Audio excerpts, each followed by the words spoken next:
Hebrews. This is Prophets of Awakening. This is our Friday night question and answer class. It's 21st of May, 2021. I'm asking everybody to like, share, subscribe, and hit the notification button. And I was going to give you a little heads up. We're having a Bible discussion presented by Prophets of Awakening on Sunday the 23rd at 6 o'clock Central. So, you got to do the math on wherever you're at. And the title of it is, I had a couple discussions with a couple of brothers, and they was asking me to, break down the always order, his order, not the order that they gave us in the New Testament. So, just gonna go through and break it down, and then have questions and comments as we go, and wherever it takes us. So, with that being said, we're gonna do a moment of silence in regards to our Creator Yahweh and His Redeemer, the Lord of Hosts, and all that we see them doing. Then we're gonna do our Sabbath prayer and read the Psalms and go to current events.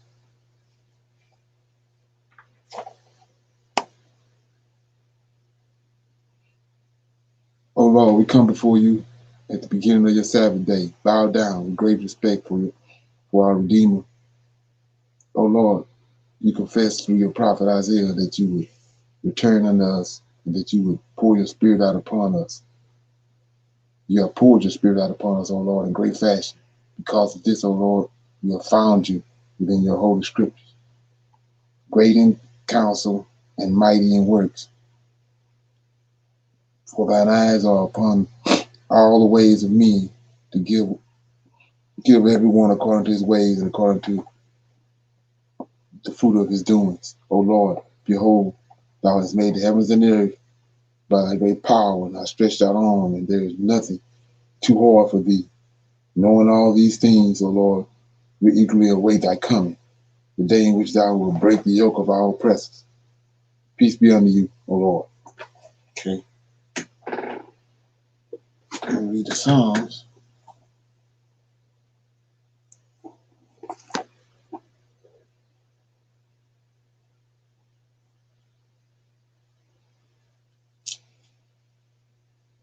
Okay, I'm going to read 64. Psalm 64 is a plot and punishment. And it's a psalm of David. Hear my voice, O God, in my prayer. Preserve my life from fear of the enemy. Hide me from the secret counsel of the wicked, from the insurrection of the workers of iniquity, who with their tongue like a sword and bend thy bows to shoot their arrows, even bitter ones, that they may shoot in secret at the perfect. Suddenly do they shoot at him and fear not. They encourage themselves in an evil matter. They commune of lying snares. Privately, they say, we shall see them. They search out iniquities. They accomplish a diligent search, both the inward thought of every one of them and the heart is deep. But God shall shoot at them with an arrow. Suddenly shall they be wounded. So they shall make their own tongue to fall upon themselves. All that see them shall flee away, and all men shall fear and shall declare the work of God, for they shall wisely consider his doings. The righteous shall be glad in the Lord, and shall trust in him, and all the upright in heart shall glory. So that was a Psalm of David, 64. The plot and the punishment.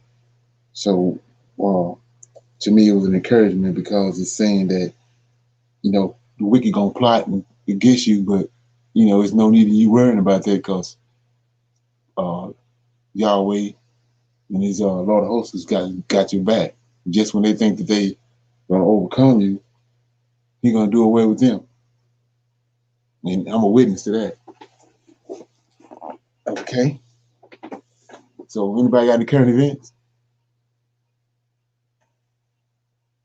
Okay. I got a couple. First one is, let me bring it up.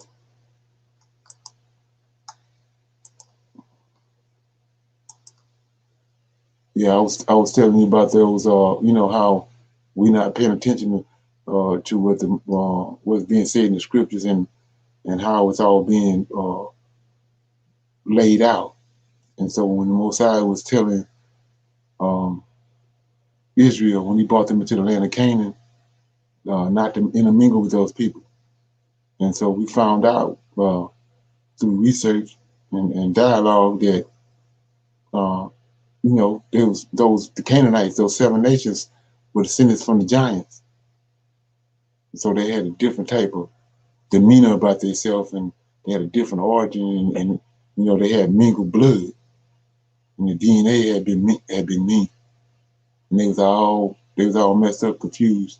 You know, they couldn't even begin to try to keep the Most High laws just because of the DNA that they had, and then they was all confused sexually and mentally because of you know that admixture that they had in their DNA. And so, like I'm saying, I keep saying, you gotta pay attention to that. So I was telling you about how you know the women's lib movement back in the day. You know, these people going under the radar. First of all, they tell you that you know Esau, they got us thinking Esau don't even exist no more.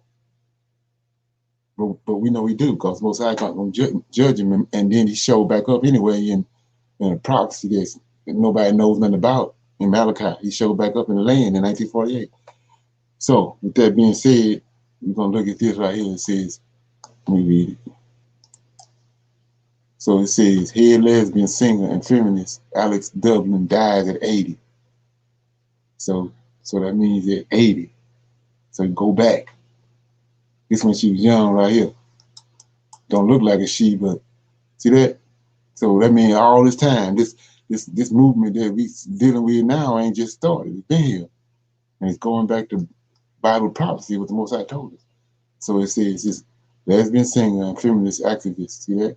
She ain't just a lesbian she ain't just a lesbian singer, she an activist. So that means she wanna impose this.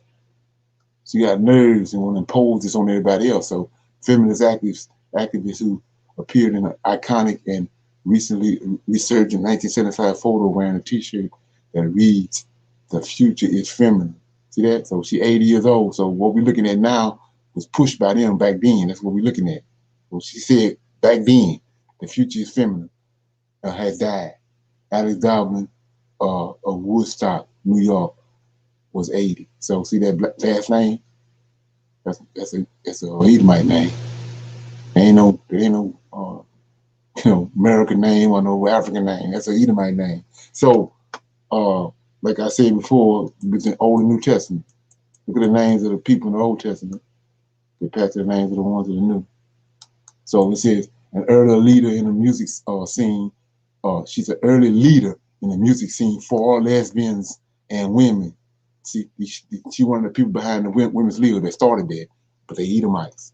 Says she passed away at her home from a brain aneurysm and a stroke, according to Lisa Carwin. That's another Edomite name. Yeah, that's Edomite name. That all is going over our head. Her friend and former partner. That former partner, both of them was going together. Everything that she did was about being a public lesbian in the world. She pushing this on everybody, said Cohen, who also took the striking photo. In 1973, Dublin formed a group, Lavender Jane, with the musician Kay Garner. So now this thing went widespread.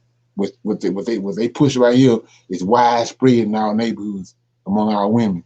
So it says, in 1973, Dublin formed a group of Lavender Jane, right, with musicians Kay Garner, with an all-women team of musicians, engineers, and even vinyl pressers. They recorded the album, Lavender Jane Loves Women. The first album to be entirely produced by women. That's where it all started from. So it says Dublin had been performing in folk music scenes in Philadelphia and New York in the 1960s, where she mingled with a future superstar like Bob Dylan, I can't say that, according to her 2009 memoirs, My Red Blood. The title references her parents and her own membership in the Communist Party. See that? Communist Party come from Edomites, in case you didn't know. When she came out as a lesbian, she forged ahead musically as early leader and then mainstay of women's music. A gender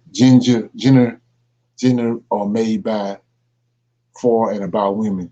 The Jenner fostered a whole network of publications, recording labels, venues, and festivals starting in the 1970s. So she the ringleader. She the one kicked all this out. Like I say, then she became iconic, kind of bigger than life figure for women who identified as lesbians. And Elan M. Hayes, author of the book Songs, and here we go right here. This started that with the black women. Author of the book Songs in Black and Lavender. You know what lavender is? That's a lesbian. Black and Lavender, a history of black women involved in the movement. See that? She imposed her will on them, you know. So let's keep going. Dublin sang songs like Lesbian Code that painfully list the many ways women interested in women identified each other. They had codes. She also had a version of the alphabet song that begins as "You are a Amazon." Dublin, who was Jewish, see that? There we go. Who was Jewish. We ain't got to fumble with it no more. Often played Yiddish songs during her performances and told stories she had heard growing up in Philadelphia. She often, she often performed all women audiences and updated flyers advertising one of Dublin's shows explaining all women concerts offer women the opportunity to come together to develop our culture as part of the process of taking control of our lives. It asks men who supported the struggle against sexism not to come. See that?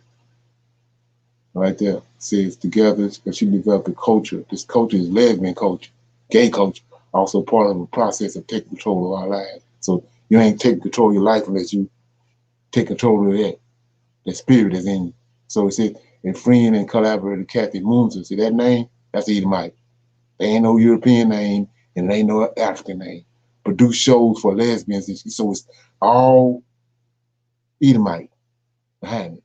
Produced shows for lesbians in Chicago for more than 30 years and called Dublin the head lesbians, saying in Facebook posts that she inspired others to take pride in it. So we're gonna leave that alone. So go back up here. See that? So you ain't got to figure out what's going on. That's what the Most High is talking about. That's what you get from intermingling when the angels came down. So let's look at it. Read you something. I read it before. I'm gonna read it again. The evidence there. It's like the Most High said, sun, the moon, and the stars is for signs. So you got to pay attention to what's going on. That's why he gave you two eyes. So here we go. I'm gonna read this. That's based on what you just saw and what you just heard. Let me read this. Okay. I'm in the book of Adam and Eve. So let's see it right here.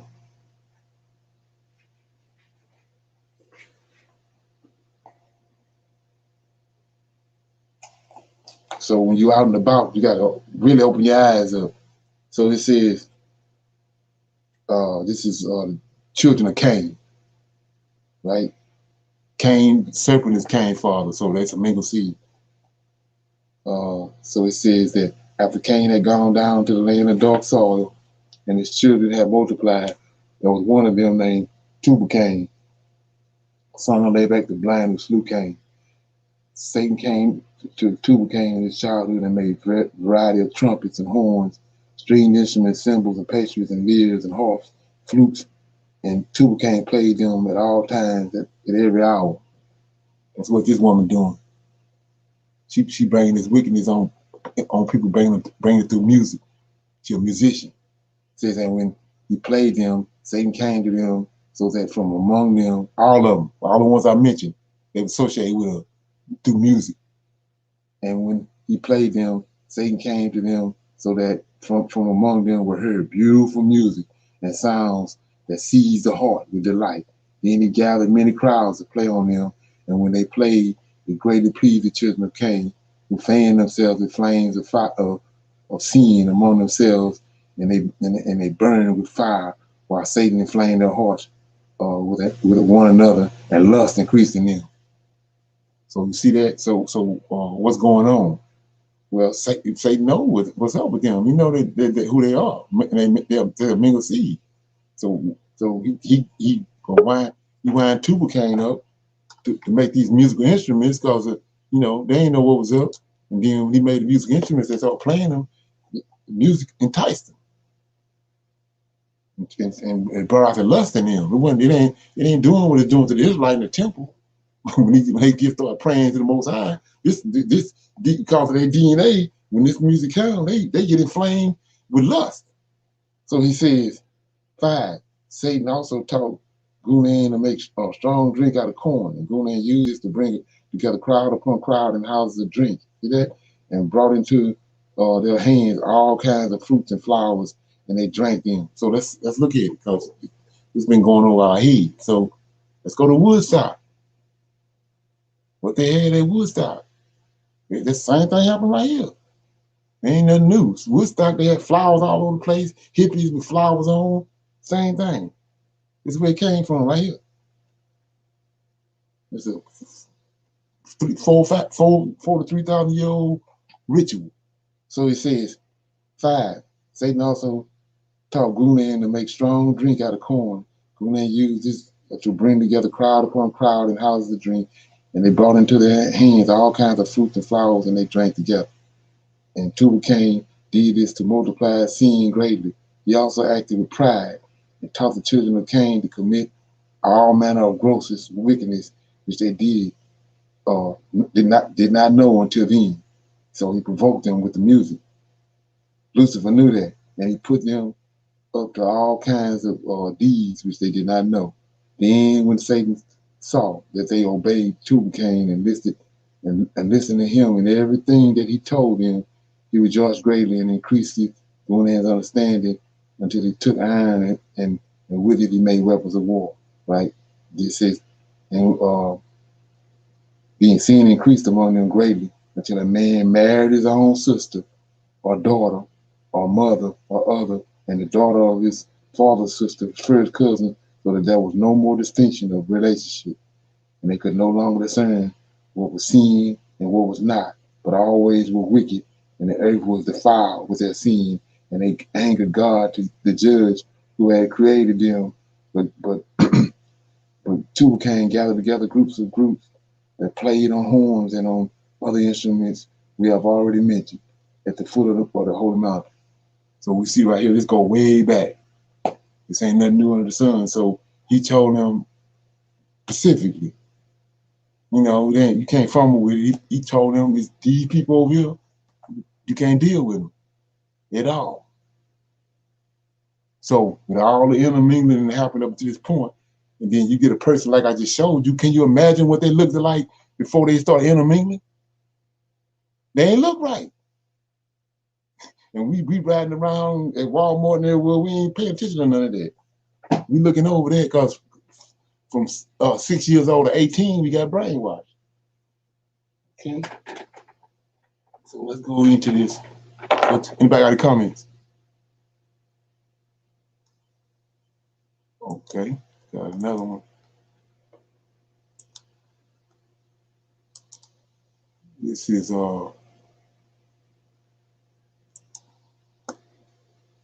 this guy right here prophesied on about Biden. I thought it was kind of interesting. This ain't it. I'm gonna play this first. This is about what's coming to America. I'm just gonna play some of it. The name of it is Brace for Impact, about to get much worse. So this, you want to watch it. It's called Brace for Impact, about to get much worse. It's going to play some of it. Friday, May 7th, 2021. And if you're watching this video, I believe that you can appreciate just as clearly as I can see that we are staring down the barrel collectively of a set of circumstances, each of which independently would be a major change to our way of life, a life-changing event.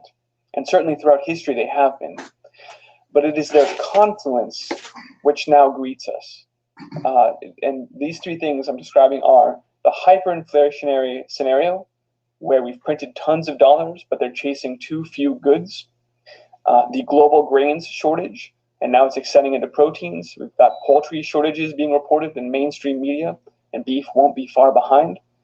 And then this progressively breaking down supply chain with the shipping situation just going from bad to worse. And in fact, the title of this video, Brace for Impact, those aren't my words. Those come from a shipping expert who's describing that all the supply chain interruptions we've already seen over the last year are nothing compared to what's now going to be caused by all of these continuing interruptions, which are accelerating and heightening. So like I said, each of these independently is something non-trivial, is something significant. But together, we really need to discuss and prepare for what this means. And I know, I love this audience because you are. Yeah, I was saying a couple of weeks ago how that that Suez Canal incident, all that was planned. It's like it's a controlled demo, like the guy saying all this stuff is you think it's independent, but it's they know just what to do to bring the country down, and they're doing it, but they're doing it systematically, and you sitting there thinking these are events that just happens to be happenstance, but they are, it's a controlled demo. And then after that, now they got this. First they had a pandemic, and then at the worst point in during the pandemic, they had this shortage with the supply chain with the Suez Canal. Then now they got they had the oil. They supposed somebody hacked the oil industry, and then Israel break out with a war. So all this stuff you think is working independently, but there's a process they do use, and it's a controlled demo job. Smarter than I am, and all this is going on as well. But I went through my day today trying to get stuff done and interacting with people who don't know what's going on, who are still waiting and hoping for the pandemic to be over and things to go back to normal. But we know that's not going to happen. Notwithstanding that, it's not healthy to spend my whole day with those people kind of pretending. And so part of the point of this conversation tonight is not to be alarmist, because like I said, we already know what's going on. We already see the shits, plural, hitting the fan. Pardon my French, but there's no other way to describe where we are right now. But it's to be with that reality, to have a conversation in a healthy way about what's actually happening right now and normalize it so that we can better prepare for it, so that we can be more mentally agile even while existing in a reality that other people just aren't ready for. And some people aren't even seeing. I had one person on my Telegram group today, which is at t.me/iSageFarmer. Please join us. Say that he said, it seems like these headlines you're posting about poultry shortages and this and that, it's like some alternate weird reality, because I just don't see it here in the city. And I wanted to remind folks that this may be especially true in urban areas, because people within logistics and supply chain companies and retail have been directed in many cases. I've got multiple reports of this from Walmart, from other major retailers, have been directed to prioritize the shelves in urban areas over the rural retail establishments. We don't really care about the people in the country. Just make sure that. Okay, like I said, if you want to watch that, it's called Brace for Impact. About to get much worse. Anybody got any comments on that? Yeah, like I said, you want to watch it, you can go and check it out. Okay, we got this. Okay. So this last one right here is I got is, as I said, this guy had this preacher prophesied about Biden, and I thought it was interesting. So we're gonna listen to it and then get some comments off of it.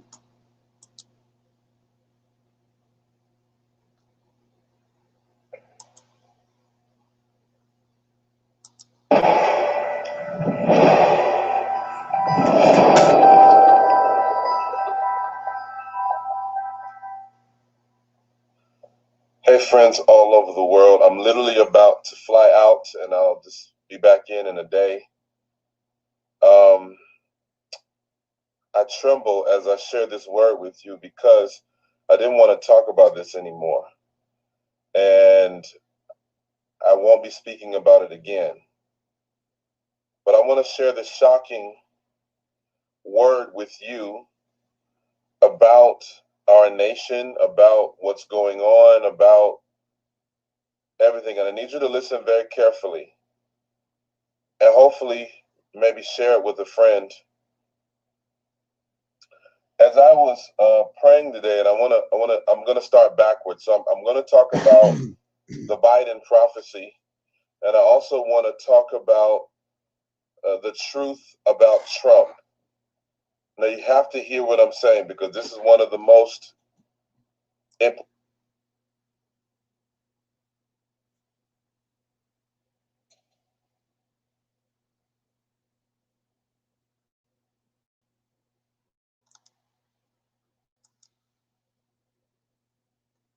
on this. So I want to start with the Trump part, the truth about Trump, and I want to start with this because this is so important.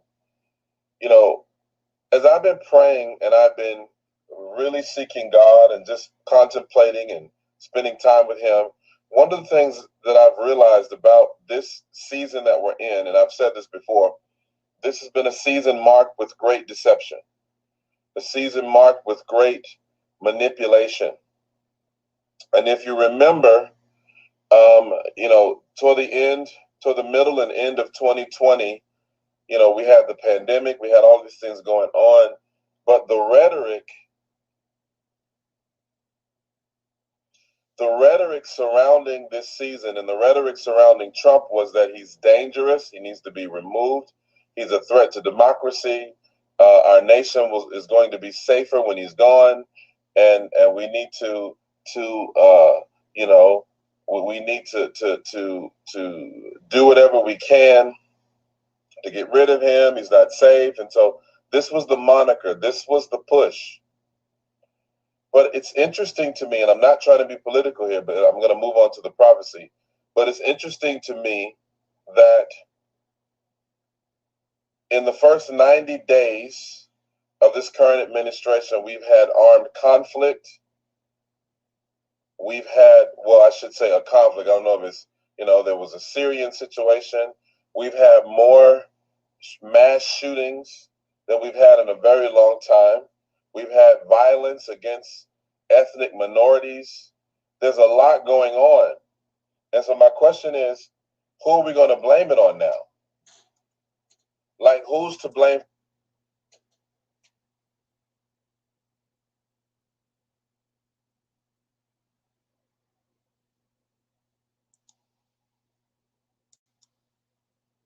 If the greatest threat was the outgoing administration, who's the greatest threat now? And that's a rhetorical question. But I'm gonna give you this word. I want you to think about this and really hear me and really think about what I'm saying and really share this.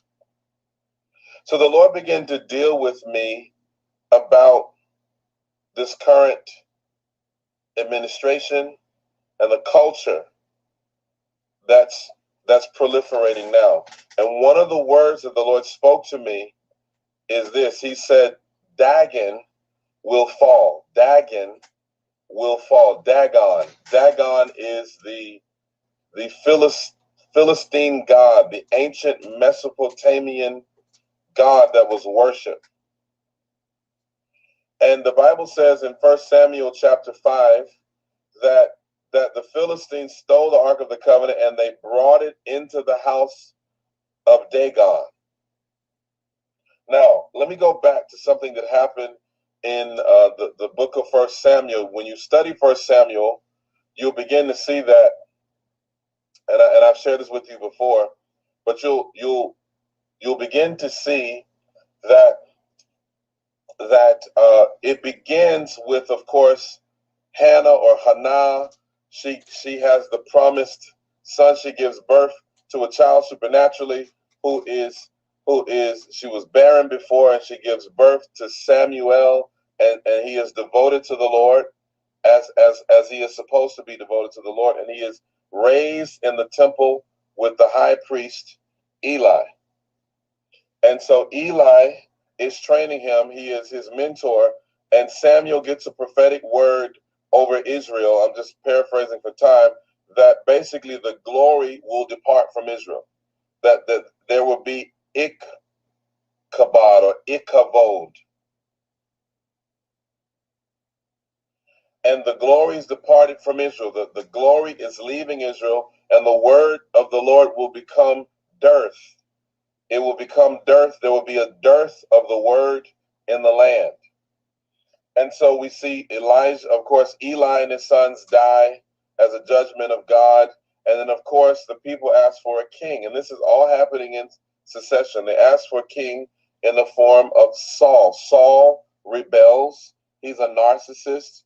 He rebels against God because of rebellion and witchcraft. He is replaced. And then David arises. And when David comes back on the scene, we see a couple of things happening. We see this process that the Philistines stole the ark, and now the ark needs to return it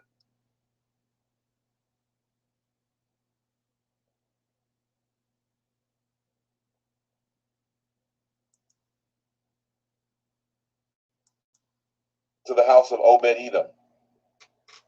Okay, and eventually come back into the possession of the Israelites. Now, why is this important? Because if we look at what's happening, we can see a biblical parallel. We see that in many ways, when we look at America, the glory of God departed from many houses of worship. And as a result of that departure of the houses of the glory from the houses of worship, we've replaced worship with entertainment and smoke machines and good coffee bars and motivational sermons. And because of this departure of the glory, what has happened is that the people in turn demand a king. Now, this is important because I'm coming to this part of the whole issue of Dagon and how that applies here. The fact of the matter is that because of this dearth of the presence and glory of God, what happens is that the people begin to forsake the ark of God, to neglect the ark of God, and as a result, the ark is stolen. I'm saying something, you got to hear what I'm saying. The ark comes into the presence of Dagon, and Dagon falls on his face before the ark. The idol. Dagon is a half man, half fish. He's a merman. He's a fertility god. One of the roots of his name means cloudy, right? He is a god that was worshipped to bring the rain, to bring the harvest. He is half man, half fish. A demon that they're venerating. And this demon is erected, and this demon is venerated, and this demon is worshipped over the Philistine nation. And when the ark comes into the house of worship, which represents the principality that governs that nation, that demon or that deity or that idol falls to the ground, and ultimately his head and legs are cut off. This is important to understand. His hands, his head, and his legs are cut off, which represents his power, his influence in the culture. And here it is, God is saying that there has been a turning away from the ark. And in many ways, the prophets of God have been silent because of the dearth of the word of the Lord, and because of the intimidation. So many prophets have been silent. They've not been speaking anymore because we saw what happened in the last 6 months. Don't you dare say anything don't you prophesy anything political, because if you're deemed a false prophet, we're going to shut you down. And so this silence, watch this, has caused a theft, a spiritual theft, a spiritual abduction of the voice of God. Because the powers that be are intimidated by the voice of God. They're intimidated by the prophets. They're intimidated by prophetic voices. And here it is, this deity which is responsible for the abduction of the ark is the same deity that will bow before the ark of God, representing the glory and the presence of God. And I'm prophesying that the ark of the covenant, and this is not, I'm not talking about in the physicals, and I'm talking about in an anagogical sense, if you will, the spiritual understanding or the deeper spiritual revelation behind this is that the presence of God is about to manifest in the earth, and that the idols that we've set up in government, the idols we set up in culture, they are about to fall, they are about to be disempowered, and the prophets of God are going to rise again. The prophets of God will rise. The voice of God will rise once again. And that the spirit of intimidation and the spirit of fear that has been shrouding God. Got a couple more seconds.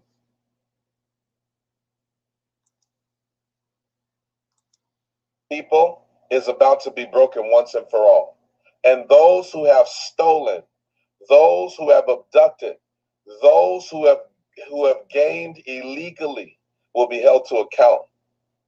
And the spirits, the forces, the powers, the principalities precipitating this theft will be brought to their knees. Okay. Any comments?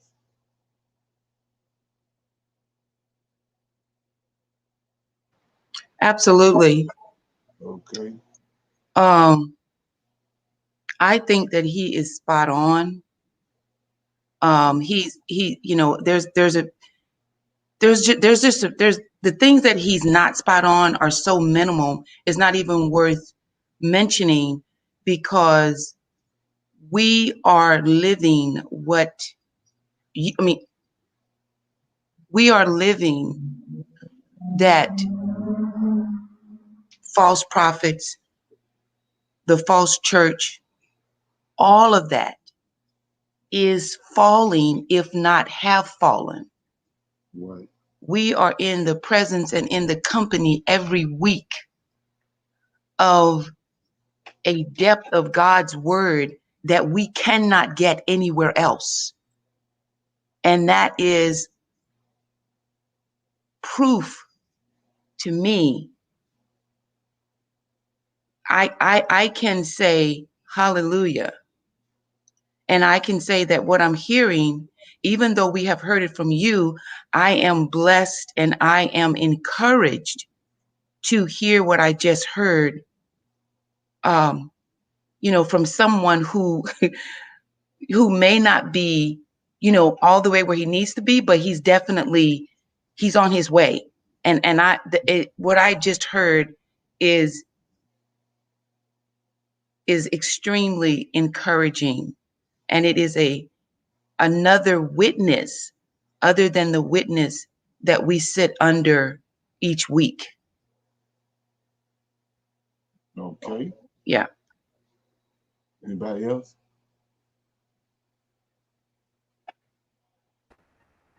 Okay, Yeah, so I find him also. Can you hear me? Okay. it's kind of low. Okay, I find him also inspirational, and in that he spoke about some things that we know have come to pass, and some of the things that it looks like is on the horizon as far as what's going on in Right. today's time. You know, um, that Trump stuff. Let's face it. Mm-hmm. Whatever Trump put out, it looked like to me they about to bring him his hat. Mm-hmm. Right. All kind of secret what do you call it? Subpoenas and indictments been taking place, and whether he's aware of it or not is secret because it wasn't announced to the general public until after the fact. So there's some workings going on against Trump and Biden. What he said about him is definitely true. There hasn't been so many things taking place like as such as it is right now. Mm-hmm. All over the United States, all these shootings and stuff like that. Now, I'm not saying that they psyops or nothing like that because I think this Mm-hmm. stuff is really happening.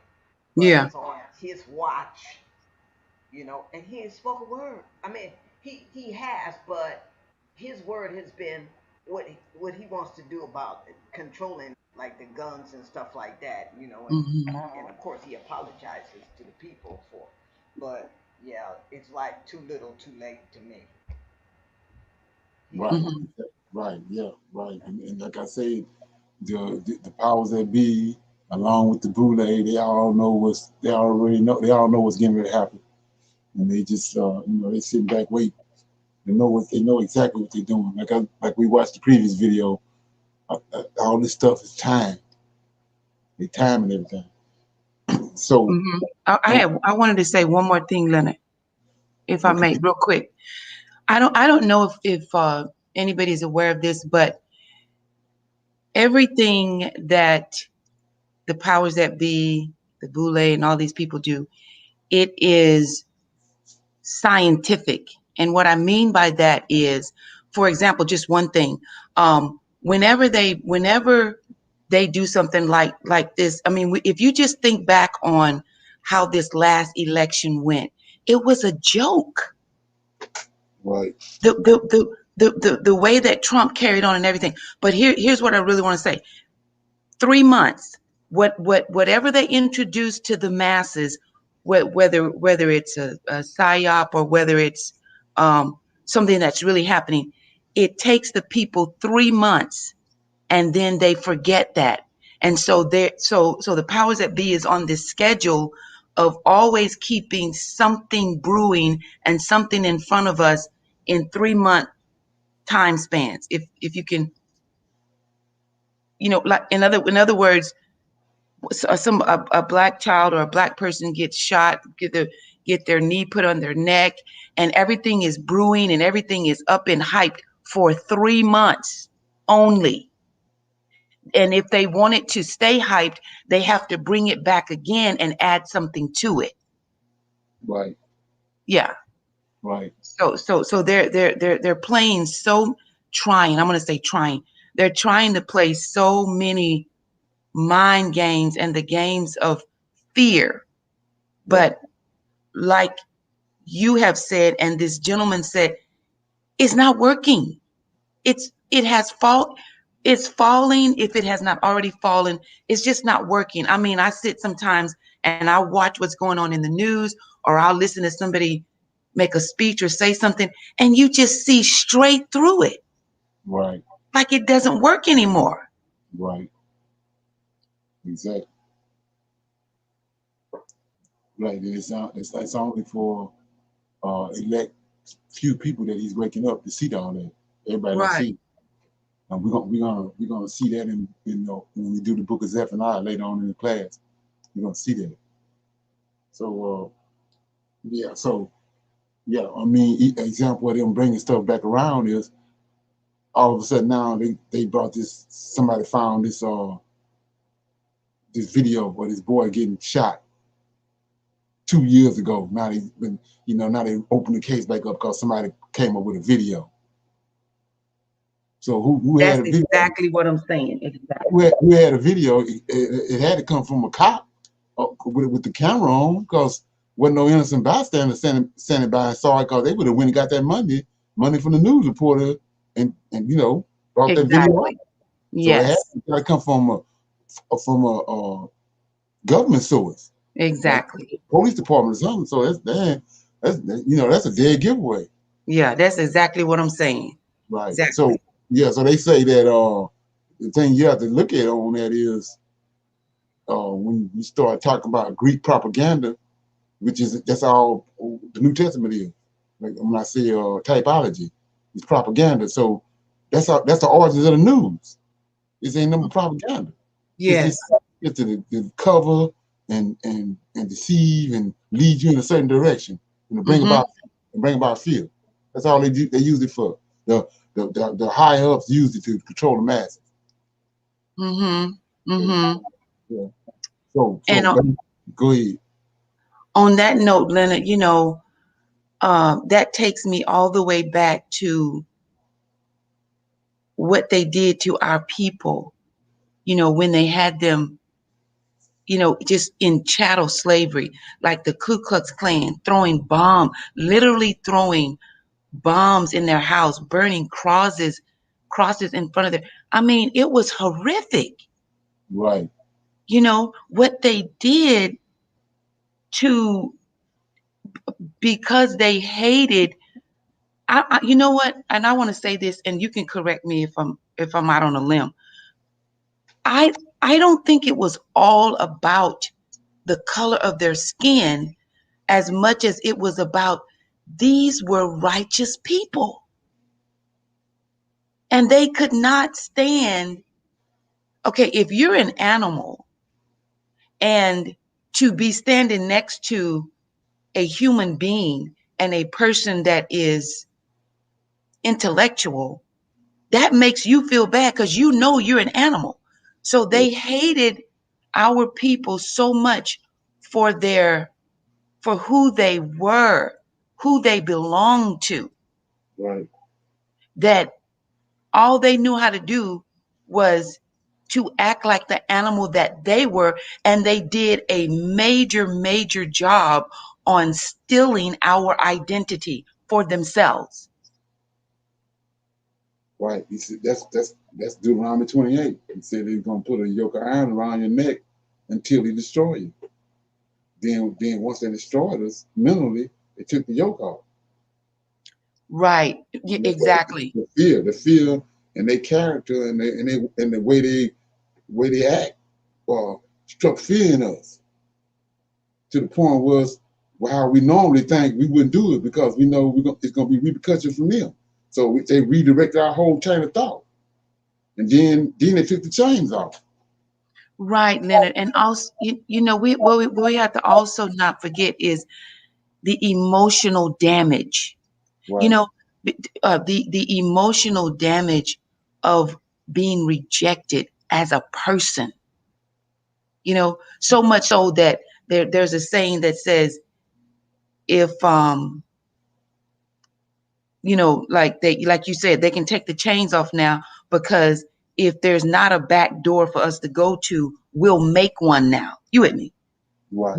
They and so, but I just think about the emotional damage of separating families, and they did that. I want to say again, I'm using the word scientific, but I'm saying they were not, it was not something that was happen chance. They knew exactly what they were doing. They knew what the effect would be to take a Black man out of the home, would devastate the mother, definitely devastate the children, and in even more particularly the little boys that would grow up to be like their father. Right. And the little girls that would look up to their father. They just did so much emotional damage. And then I want to turn this positive, and I want to say, but we're still here. You know what I'm saying? And that's where the Lord of hosts comes in. Like you, and I'm so grateful for how you explained that to us. He took us away from the land, but he did not leave us. Right. And that's the only way that we have been able to survive the emotional, the psychological, I'm talking, they did a number on us. I mean, the religious deception, a spiritual deception is one thing, but we can't forget those other things that they did that still, that we're still dealing with. But of course we know the Lord of hosts is gonna clean us up. And so it's just an amazing love story when you remember all the things they did, and we're still here, and the Lord is waking us up, and we're getting ready to go home. You know, wow. Like, well, like I said, that's the part that where you have to go all the way in and understand what's going on. I told you these angels and Yahweh, they scientists, and they're dealing with Israel from a scientific perspective, because go back to Adam on the ground. Adam laying on the ground, but with no life in him. Yeah. He breathed the breath of life into him, right? What did he breathe in him? Melanin. Yes. So now you understand, he talking to them. There's a whole bunch of them, like the sands of the sea, but he addressing them in a singular perspective. Why he doing it? It's the melanin. So you say, what are you talking about? Well, all that they done, because it goes just like the melanin in us that makes us civilized. I was telling them earlier that his angels came down and slept with them. Those Canaanites and all them they had a mingled spirit in them. So that's contrary to the melanin. So that's why they reacting the way they do. So what did they do? It imposed all this fear and all this on us. But what the melanin do? The melanin made jazz. The melanin made rap. Blues. All this $1 million, all these $1 million industries that come from them oppressing the melanin. So they didn't learn some serious lessons from that. And that's where the FBI and the CIA came in at. They know that from that melanin is going to be a Messiah, a black Messiah. One gonna come up. And so they've been killing them up until this point.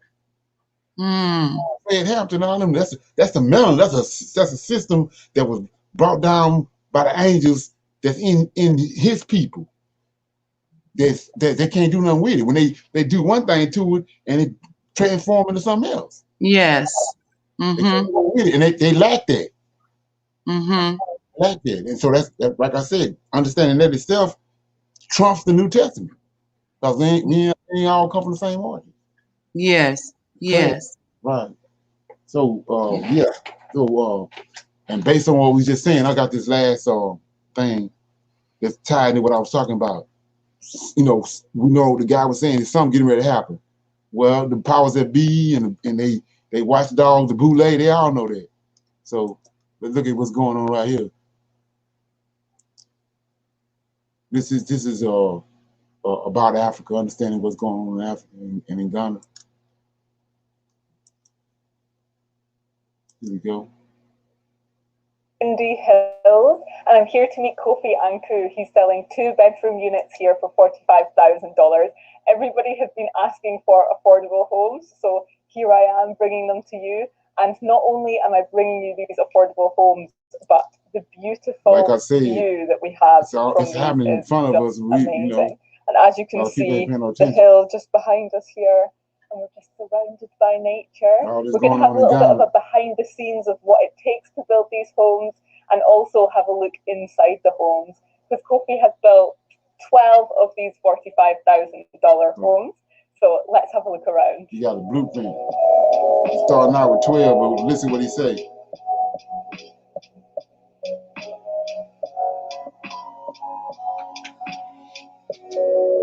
You know something getting ready to happen. Hi, Kofi. Thanks so much for meeting with me again today. Welcome. So where are we just now? So this is a town called Pokwasi. Okay.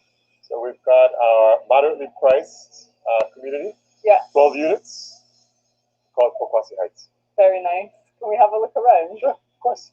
How much are the properties here? So this is our 2-bedroom unit. And it sells for $45,000 USD. Okay. And how many is there?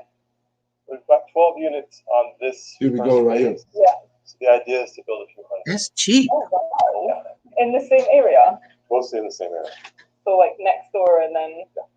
Oh, so he got 12, but he got plans to build hundreds. Thank you. So he knows something. I like it. And I like the furnishings as well that you've got in here. It's actually a bit cooler inside. And the reason why it feels that way is the whole house is insulated. Okay. So the walls are insulated with styrofoam. Yeah. Wow. See, they do it right. Yeah. got the steel roof, and it just radiates heat into the building. And the same thing with the concrete blocks. They take in a lot of heat during the day and then radiate heat at night. Okay. So we decided to put that insulation in to just drop the temperature a bit. So what's on either side of the... So you've got concrete on both sides of the wall. Yeah. Wow. And then a styrofoam insulation in the middle. That's a good idea. It is much cooler outside. It's absolutely roasting, like so much hotter than I've felt in a long time. But it's nice. It's nice to be cooler inside. So is this the kitchen in here? Sure. Got a little kitchen store in here. I like the way that you actually like designed the kitchen unit as well. It seems like the right amount of to, you know, cook and everything like that. Yeah, we put a lot of thought into designing this house. We're trying to hit the price points we're aiming at. Squeeze all the pennies out of the process. Yeah, so like I said, it's no something really happen. So if you want to check this out, it's about 20 minutes. Patio. It's $45,000 to get you in Ghana. Building 4 affordable houses in Ghana area. Walls. Okay. Did you notice something? Did you all Leonard, notice that's in something about Ghana. that kitchen? What's that? Where is that at, Leonard? That's in Ghana. Okay. Did you notice something about that kitchen? What was that? Yeah, you see no stove refrigerator. Okay. And there's some. Yeah. Yeah, he said he's trying to make it affordable. Is there something? Okay. Okay. Yeah. See, it's even when it does have a stove and a refrigerator, it's a little bitty one. Right. A stove may only have 2 eyes on it. Right. Exactly. Right. They do everything totally different than we do. They definitely do. Right. Yeah. So with that being said, we're gonna do a little Q&A and question and answers and comments right here at this point. And then before I'm gonna read the lesson for the day, gonna be Zephaniah, the book of Zephaniah. So anybody got anything, comments or questions about anything from the previous classes during the week or whatever, or something that came across they want to discuss? Yes. I want to ask a question about the 7 angels and the book of Enoch. And my question is, can you tell me where it is that it says that they were formed from fire? That's in the 7 angels. Well, it's like I was saying the other night. When you deal with this type of information, you come to find out, it's just like a bank robber. Okay, he going into a bank to rob the bank. Well, he gonna case it out before he rob. He gonna go in there. He gonna look and see where the cameras at, look and see what everybody doing and all that. Well, that's what these prophets doing. That's what the people not understanding what's going on. Isaiah, when the angel appeared to him, we got an echo. So somebody would say, Isaiah tell you, he says, this and this and that. He tell you like with the angels with the 4 faces. He telling you everything that's going on around you. So based on what Isaiah said, based on what Jeremiah said, then you can connect the dots. So first of all, we saw in Ezekiel chapter 1 that Yahweh was on top of the sapphire stone, and that he wasn't no skin on him. He was pure fire. So he ain't. They tell you right there, these angels ain't. They describe the angels. The angels ain't made like that. Then he describes Ezekiel. Daniel described Michael in chapter 10. He tell you we got arms and he got flesh and all that in his burnished brass.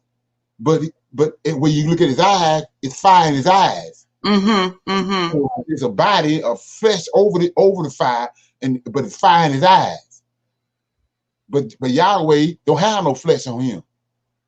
So that's telling me that Michael is a cut off of Yahweh. He just ain't purified. He can transform into fire to his purest form, and how we know that is he did it in the Exodus chapter 3 on the burning bush, and then Shadrach, Meshach, and Abednego. He showed up with Shadrach, Meshach, and Abednego, and he came in and he merged with the fire that was already there. So we already know this. We see right there from breaking it down. So in the book of Enoch, it says that Enoch described what he saw, and he said he saw a house made of pure fire, and it was a door. And he said it was all kind of angels all around the door, but they couldn't go in it. But he said these seven. He said what, Leonard? He said these seven that have these seven. It was seven that was made out of fire. They could go into there. In there where the fire, in there where Yahweh was in, into that house, which is a temple. These seven can go in there. They was pure fire, but he said all the other angels all around there, the millions and millions of angels couldn't go in there. And then, so two other situations, two other things. Then you can deduce that by all from a series of different scenes and settings and verses. You can see what's going on. So. One of them is in Revelations, and like I said, we know they got this from out of the book of Daniel, but I'm gonna read it. It's chapter 4. Revelation. Yeah, chapter 4. Okay.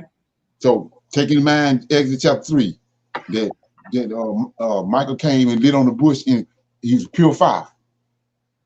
So that lets me know that's his original form, because Yahweh is pure fire, and he formed seven angels. So that's got to be the original form when he formed them, when he made them. They was pure fire, but they can, like I say, melanin. That's another form of melanin. And able to do that, it's just a higher form. So I'm in chapter 4 of Revelations. They got this from the Tanakh.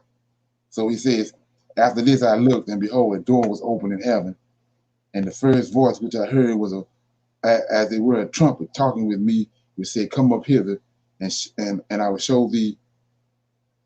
I will show these things which you must hereafter." And immediately I was in the spirit, and behold, a throne was set. See this in heaven. So we know Yahweh up here, Yahweh on his throne, and one sat on the throne. That's the sapphire stone, and he that sat was looked upon as a jasper, as a sardine stone, and there was a rainbow round about the throne in the sight of the likeness of the emerald stone.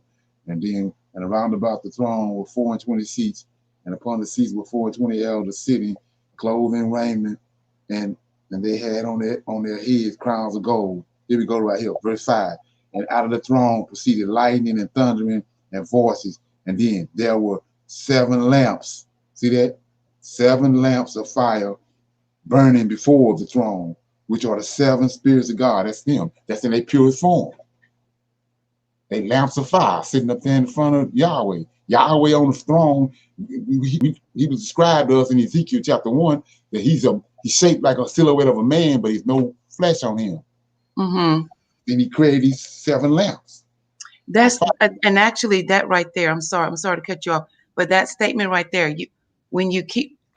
I believe it, but I just want to know, where can I read that Yahweh formed these angels? Right, yeah, I know where it said, but I can't.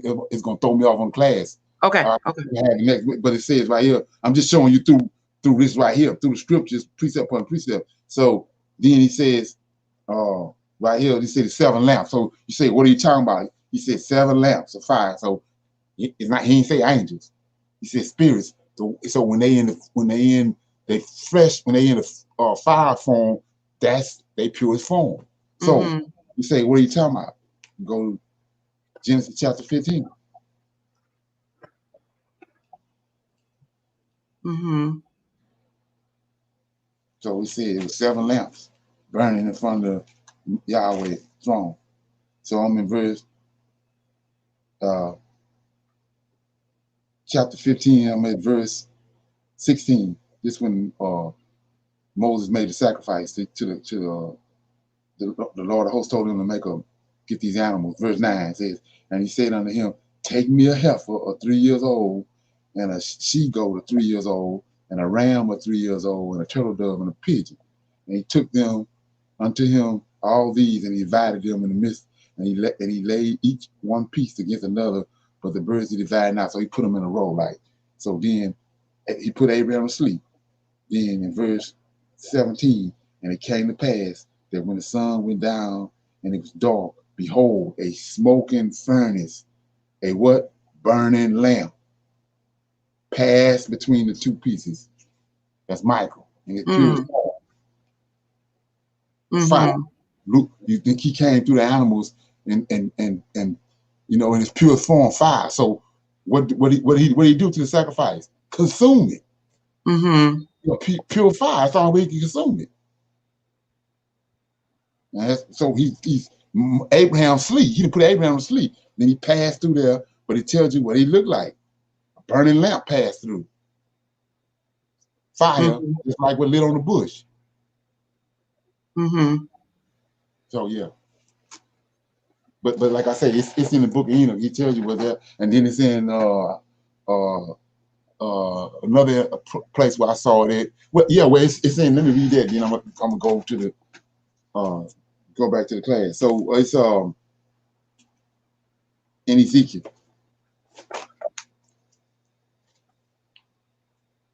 And when you connect all the dots with all these different precepts, you see what's happening. So this fire, like I just said, this fire right here ain't acting no different than what the melanin doing. You do one thing, and the fire you're gonna cause the fire to do something else. Same thing when they do with the melanin. You do one thing with the melanin, then you're gonna make the melanin do something else. And it's gonna backfire on you. So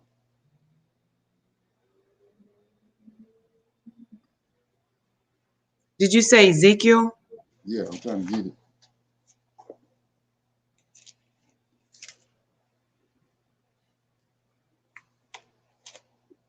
It's 19, if I'm not mistaken.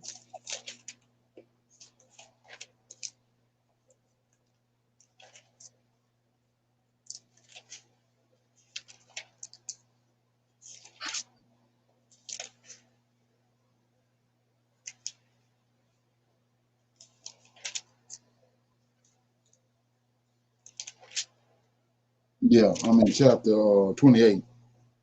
Okay. So this is Michael talking about Satan when he fell. He saw him falling from heaven, and that's he going all the way back to when there was a war in heaven before the flood, what caused the first flood in Genesis 1 and 2, 1 in verse 1 and 2. So it said right here in verse 13, 28:13, thou hast been in Eden, right? The garden of God. Every precious stone was thy covering. Talking about Satan. And the sardine stone, the topaz, the diamond, the beryl, the onyx, jasper, the sapphire, the emerald, and the carbuncle, gold, the workmanship of thy tabrets and of thy pipes were prepared in thee in the day that thou was created. Thou art the anointed cherub that covered. I have set thee so. Thou was upon the holy mountain of God. Thou hast walked up and down in the midst of the stones of fire. See that? There you go to fire again. See, thou was perfect in thy ways on the day that thou was created, till iniquity was found in thee.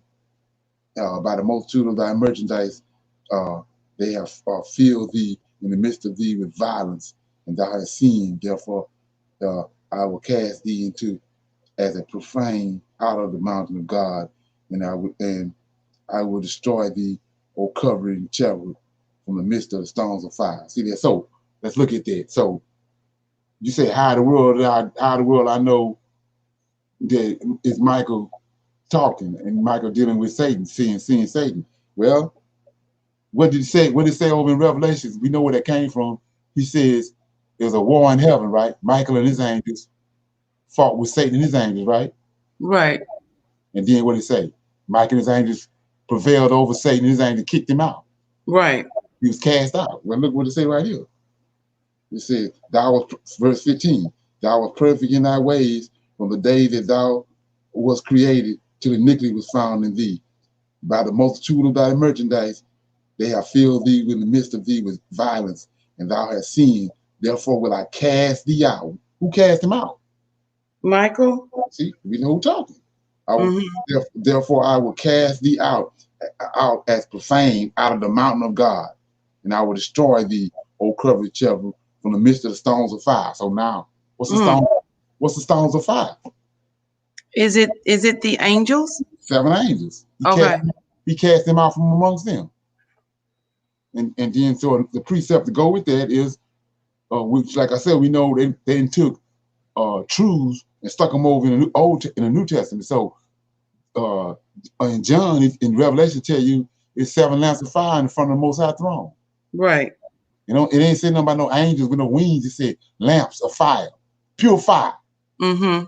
That's how he created them. Okay. Form. And then because of that, it ain't no regular fire. They able to morph and transform and do whatever. But right. in the purest form is a lamp of fire. Okay. And so he breaking it down right here when you rightly divide it. Right. Right. Okay. Thank you. Anybody else got anything? Okay, so what I'm doing out here, I'm dealing with it's only 3 chapters in Zephaniah. So I just wanted to get this on the video for people that want to, helping them along. So what I'm gonna do at first is give you I read last night how that these minor prophets, the scenario they gave us is that you got prophets, they got major books with a whole bunch of chapters in it. And then you got minor prophets that don't have that many books. So they got you thinking that's how you supposed to deal with them. So if you look at Jeremiah book with all the chapters he got in Isaiah book, you would assume Jeremiah and Isaiah are way more powerful than Zephaniah. But that ain't the case. The case is that these minor prophets came back from Babylon when they left Babylon after 70 years. And so the minor prophets got a central theme amongst all of them. They're exposing us to Israelites, the Edomites, who they are, telling you what they done, and then they prophesying to our forefathers at the time after Babylon what was going to befall them in the latter days, which is talking to us. What was going to happen to us? What's going to happen to them, and then what was going to happen to their descendants until the Creator come back, and that's what we're going to find out in Zephaniah. So, but I'm going to give you a little brief history on Zephaniah. Where we thought. So it says right here. So like I said, if they hoodwink the actual scriptures, then you know they hoodwinked the introduction. So it says Zephaniah is a book of contrast, for no other prophet paints a darker picture of the God's punishment, and no prophet paints a brighter picture of Israel's future glory. Historically, the book of Zephaniah was used in the province of God to prepare Judah for the reforms of revival under King Josiah. Through the prophecy, the nation of the nation of the in the prophet's day was faced with its sin, reminded of coming to judgment and instructed concerning the ultimate glory that will come to Israel. So in that little paragraph right there, like I said,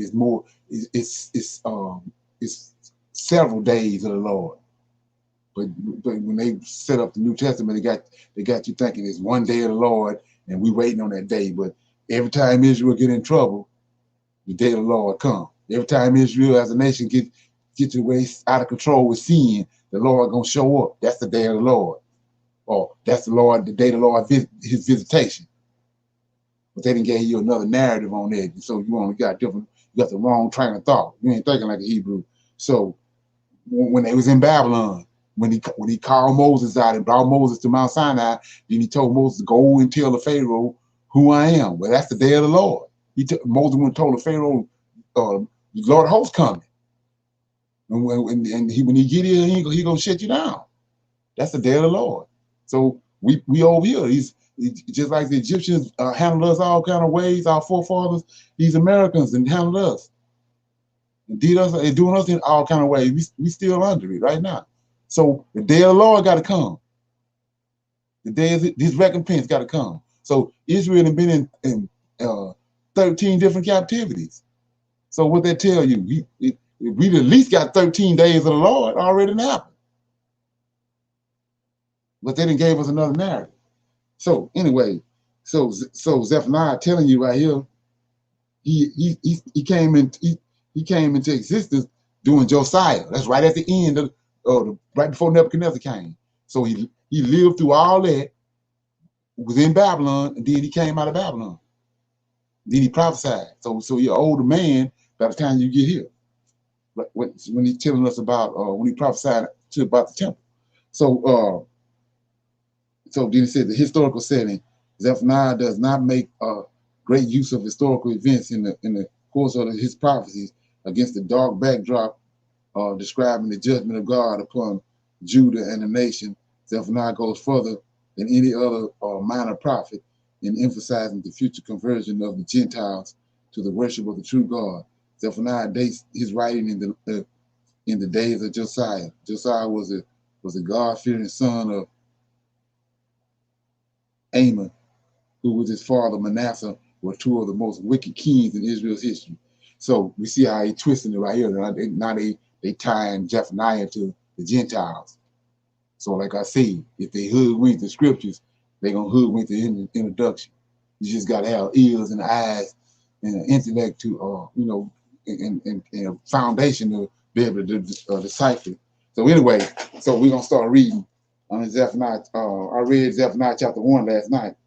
And I'm just going to bounce through chapter 1. It says, so the Lord has sent Zephaniah just like he sent Jeremiah to tell them that, I'm looking at what you're doing. And what you're doing is wicked as hell, and I'm coming. I'm coming to shut you down. And so that's where we at in chapter 1. So I'm gonna read the last 4 verses of chapter 1. It says, that day is a day of wrath. See that? It's the day of the Lord. If Israel sinning, he got to show up, and that's the day of the Lord. So that day is a day of wrath, a day of trouble and distress, a day of wastefulness and desolation, a day of darkness and gloominess, a day of clouds and thick darkness. This when the Greeks gonna come, Antioch Epiphanes, the day of trumpets and alarms against the fenced cities and against the high tower. I will bring distress upon men, that they shall walk like blind men, because they have sinned against the Lord, and their blood shall be poured out as dust, and their flesh as dung. Neither their silver nor their gold shall be able to deliver them in the day of the Lord's wrath, but the whole land shall be devoured by fire, with the fire of his jealousy, for he shall make even a speedy radiance of all them that dwell in the land. So this when he cast them out for good. His indignation came to a full, like Daniel says. So I'm in chapter 2. It says, gather yourselves together, yea, gather together, O nation not desired, before the decree bring forth, before the day passes as a chaff, before the fierce anger of the Lord come upon you, before the day of the Lord's anger come upon you. So this is just like Jeremiah told them about Nebuchadnezzar was coming. They didn't skew the understanding in it, but we're gonna rightly divide tonight. So Zephaniah telling them the Antioch Epiphanies come, but they don't want you to know that, because they got the Antichrist coming over in the book of Revelations. So it says, gather yourselves together, yea, gather together, O nation not desired, before the decree. All right, and it's a decree in Daniel that Cyrus is gonna make a decree and bring the people back and rebuild Jerusalem. We're gonna make a decree to Zerubbabel. Well, it's a decree right here. Verse 2. The decree says, before the decree, what decree? That he told them they coming, the Greeks coming. A prince is gonna come, and he's gonna cause abomination to make a desert. He said, before the decree bring forth, before the day passes as a chaff, before the fierce anger of the Lord come upon you, before the day of the Lord's anger come upon you. So what is the Lord's fierce anger? Antioch Epiphanes. He used Antioch Epiphanes to pour out his anger. So 3, seek the Lord, all ye meek of the earth, which have wrought his judgment. Seek righteousness, seek meekness. It may be that she shall be hid in the day of the Lord's anger. So let's look at that. So, like I say, these scriptures gonna lead you a lot of answers. You get a lot of answers from the scriptures when these prophets saying one from one prophet to the next. So everybody want to know. I was on another line. They want to know what's going to happen to us when the Lord come back, because he's going to judge the Gentiles, right? Right. Okay. Did he judge the Egyptians? Yes. So where did he have the righteous Israelites and the Israelites said when he judged the Egyptians? He had them in a safe place called Goshen. Right. Well, we see. I keep saying over and over again, the safe place for Israel is where he got them from, on the West Coast. Mm-hmm. So he says right here, 3, seek ye the Lord, all ye meek of the earth, which have wrought his judgment. Seek righteousness, right? So you gotta have, he's seeking righteousness. Then he said, seek meekness. When you seek righteousness and meekness, it may be ye shall be hid in the day of the Lord's anger. Everybody ain't gonna be hid. See that? Everybody ain't gonna be hid. So it says, for Gaza shall be a forsaken, Akron shall be a desolation. They shall drive out Ashdod at the noonday, and Ekron shall be rooted up. Woe unto the inhabitants of the sea coast, that's the Gentiles, those that go down to the sea. The nation of the Cherites, the word of the Lord is against you, O Canaan, the land of the Philistines. I will even destroy thee, and there shall be no inhabitants. And the sea coast shall be the dwelling, and the cottages for shepherds, and the folds of flocks. And the coast shall be for the remnant of the house of Judah. They shall feed thereupon in the houses of Ashkelon, shall they lie down in the evening, for the Lord their God shall visit them and turn away their captivity. I have heard the reproach of the Moab and the revelings of the children of Ammon, whereby they have reproached my people and magnified themselves against their border. Therefore, as I live, saith the Lord of hosts, the God of Israel, surely Moab shall be as Sodom, and the children of Israel of Ammon as Gomorrah, even the breeding of the needles and the salt pits and the perpetual desolation. The residue of my people shall spoil them, and the remnant of my people shall possess them. This shall they have for their pride, because they have reproached and magnified themselves against the people of the Lord of hosts. The Lord will be terrible unto them, for he will famish all the gods of the earth. See that? So, like I was saying before, when you read this with a proper perspective, you're gonna get the answer. So it seems as if he talking about something back in the day, right? Right. So when they was in Egypt, he called Moses to the mountain and told Moses, I heard what I heard what my people saying in Egypt, right? Right. Right. You know, they was over in the Philistines. He told them, I know what's going on with them in the land of Philistine. I'm coming. And I'm gonna shut them down. Well, look what he's saying right here. You want to know who he talking to? He says, verse 9, therefore, as I live, said the Lord of hosts, the God of Israel, surely Moab shall be as Sodom, children of Ammon as Gomorrah, even the breeding of needles and the salt pits and of perpetual desolation. The residue of my people shall spoil them, and the remnant of my people shall possess them.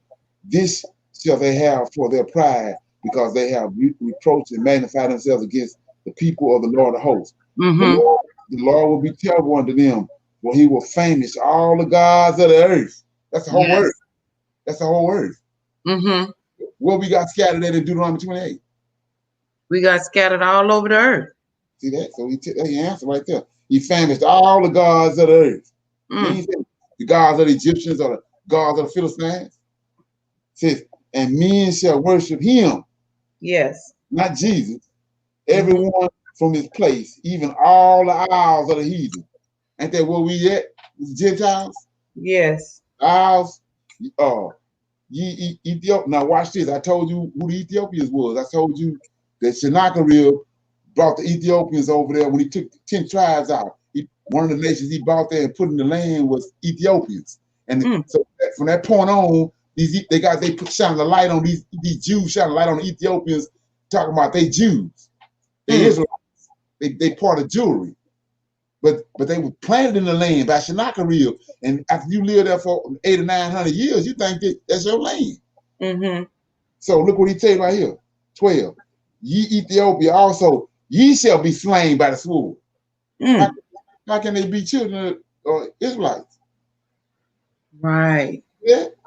Ye Ethiopians also, ye shall be slain by my sword.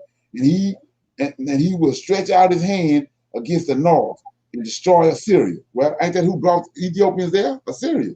Said, right. Destroy Assyria, and I will make Nineveh even a desolation, and dry like a wilderness, and flocks shall lie down in the midst of her. All the beasts of the nations, both the Camarant and the Bitron, shall lodge in the upper lintels of it. Their voices shall sing in the windows. Desolation shall be in the threshold, for he shall uncover the cedar work. This is the rejoicing city. Now this is what I want to show you right here. I want to show you how, somebody should thank Yahweh for it. But anyway, so it says right here, show you how crazy this is. So, and what these folks have done.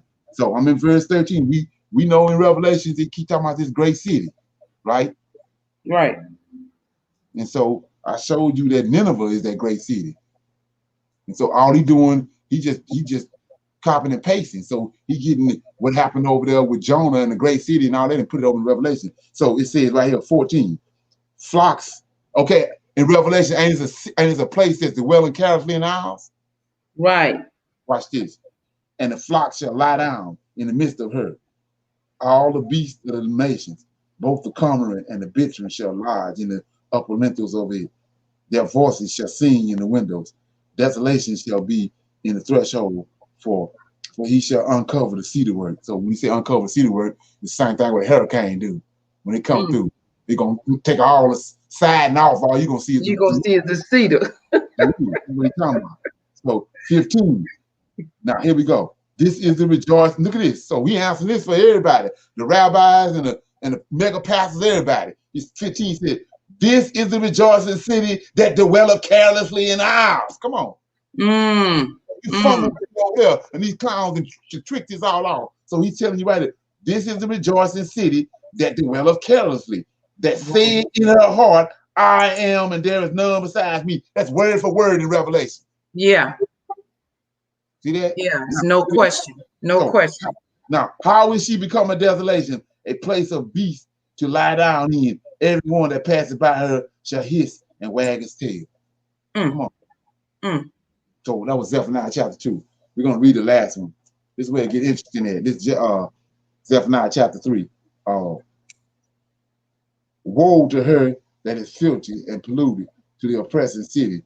She obeyed not the voice. She rejoiced not correction. She received not correction. She trusted not in the Lord. She drew not near to her God. So this is Israel. Her princes within her are roaring lions. Her judges are eating wool. They gnaw not to the bone to the marrow. So this after they came back after the 70 years. This is why anti-epiphanies came right here. Her prophets are light and treacherous persons. Her priests have polluted the sanctuary. They have done violence to the law. See that? So, like I told you, one of Michael's characteristics is recompense, right? Right. So, and we throw it off now with the law? Yes. So, this is what they was doing. Right here, it says, 4, her prophets are light and treacherous persons. Her priests have polluted the sanctuary. They have done violence to the law. So, he recompenses on their head. Exactly. See that? That's why we all flipped all out of place now. So 5, the just Lord. See that? He just. If you did violence to the law and he recompensed that violence on you, that's just. Yeah. The just Lord is in the midst thereof. He will not do iniquity. Every morning do he bring his judgment to light. He faileth not, but the unjust knoweth no shame. So let's look at that. I was telling you about these precepts going to answer a lot of questions. So when did he come to Adam? What time of day? He came to Adam in the cool of the day. So look what he said right here. He said, the just Lord in the midst of thee thereof, he will not do iniquity every morning. See that? Yeah. So while you sitting there fumbling around, before you was even born, he was coming every morning. Yeah. Wow. When you was out at the nightclubs, he was coming every morning. Yeah. Go ahead. I was just gonna say, you know, we especially us not knowing the Sabbath. We was out partying on the Sabbath. Right. Ready to go out. We're supposed to be getting ready to go in. Yeah, come on now. Yeah. So he said. So like I said, your wires crossed. Right. So it says the just Lord in the midst of thereof, he will not do iniquity. Every morning doeth he bring his judgment to light. He faileth not. See that? So he's been doing this for time immemorial. You bumping your gums and you sitting down there phoning with JC. So it says, but the unjust knoweth no shame. I have cut off the nations, their towers are desolate. I made their streets waste, that none passeth by, their cities are destroyed, so that there is no man, that there is none inhabited. I said, surely thou wilt fear me, thou wilt receive instructions, so their dwellings shall not be cut off. Howsoever I punished them, but they rose early and corrupted all their doings. Therefore, wait upon me, saith the Lord, until the day that I rise up to the prey, for my determination is to gather the nations, this is Ezekiel 37, that I may assemble the kingdoms, to pour upon them mine indignation, even my fierce anger, for all the earth shall be devoured with a fire of jealousy. So that tell me, except now talk about one thing. It ain't came yet. See that? Now, you say, well, what are you talking about? Verse 9. For then will I turn to the people a pure language, that they may all call upon the name of the Lord and serve him with 1%. Is he speaking Hebrew? No. See that? So he took the language and left. So you can't put this with Zephaniah saying nowhere else but right now. Right. He got the language. We're looking for the language. We're looking for him and the language. And we ain't getting either one of them yet. Okay. Because Israel had the language, right? We had the language because the angels brought it down. The angels speak Hebrew. So when he cast us off, when the Most High the nation, the Lord of hosts, and the nation came to a fool, he cast off Israel and took the language and went up. So right here, he's telling you we're gonna bring it back. Then 9 and 10 right here is self-explanatory. So we ain't speaking Hebrew. So we already know this ain't happened yet. Right. So 10 says everybody want to know where we at when he come back and bring the language back. 10 says from beyond the rivers of Ethiopia. Come on now. My supplements. Even the daughter of my dispersed. Who dispersed? They got dispersed from the west coast of Africa. Right. And the remnant of them, which is the daughter of those people that was dispersed, gonna come back there. And they're gonna from there. They're gonna bring his supplication to him back in the land of Israel. Shall bring mine offering. In that day shall they not be ashamed for all thy doings, wherein thou hast transgressed against me. For then will I take away out of the midst of them. Look at this. This is what I'm saying about you come running up there the wrong way and see what happens. He said, come run up there with makeup on. Right. They in that day shall thou not be ashamed for all thy doings, wherein thou hast transgressed against me. For then will I take away. See that? That's what I'm talking about. Then will I take away out of the midst of them that rejoice in pride. See that you come over there with some pride and all that, thinking you got some tights on and all that. He say, rejoice in thy pride, and thou shalt no more be haughty because of my holy mountain. See, you at the holy mountain. The game to change. Right. Go find an electrician and give him to rewire your get your wires right. So he said, I will also leave in the midst of thee an afflicted and poor people, and they shall trust in the Lord, in the name of the Lord. The remnant of Israel shall not do iniquity, nor speak lies, neither shall a deceitful tongue be found in their mouth. For they shall feed and lie down, and none shall make them afraid. Sing, O daughter of Zion, shout, O Israel, be glad and rejoice with all thy heart, O daughter of Jerusalem. The Lord hath taken away thy judgments. That's the curses in Deuteronomy 28. Mm-hmm. The Lord hath taken away thy judgments. He hath cast out thy enemies. That's the Gentiles. Come on. Yes. The King of Israel, even the Lord, is in the midst of thee. Thou shalt not see evil anymore. In that day it shall be said to Jerusalem, fear thou not, and to Zion, let not thine hand be slack. The Lord thy God in the midst of thee is mighty. He will say, he will rejoice over thee with joy. He will rest in his love. He will joy over thee with singing. I will gather them that are sorrowful for the solemn assembly, who are of thee, to whom the reproach of thee was a burden. Behold, at that time I will undo all that afflict thee, and I will save her that halteth, and gather her that was driven out, and I will give thee praise and fame in every land where they have put thee to shame. See that? Wow, that's amazing. So we want to know when all this happened. So we tell you right here, 19. Behold, at that time I will undo all that afflict thee.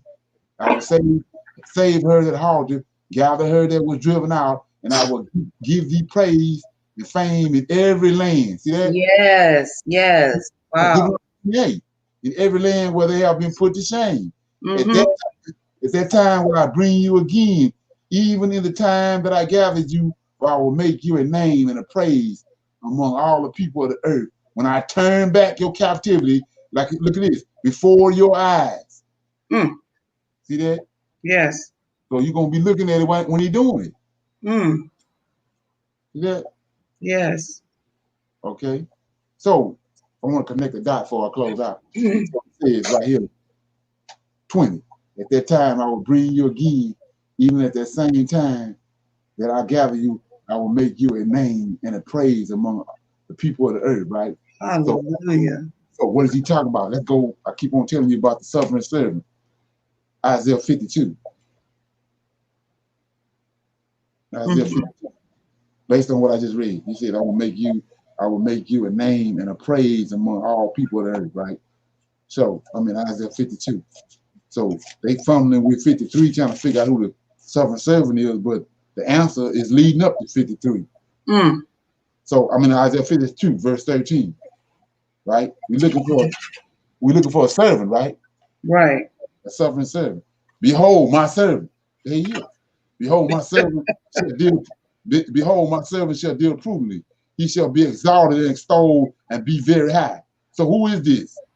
As many as were astonished at thee. His vest was so marred. Right now, his vest is all messed up. His gear ain't right because they stole all his money as well. So was so more than any man, and his form more than the sons of men, right? Right. Now, here we go, right here, who it is. 15. So shall he sprinkle many nations. Who do the sprinkling? The Levites. The Levites, the priests. They're going to suffer Priests. right there. So he said, so shall he sprinkle many nations. The kings shall shut their mouths at him. See that?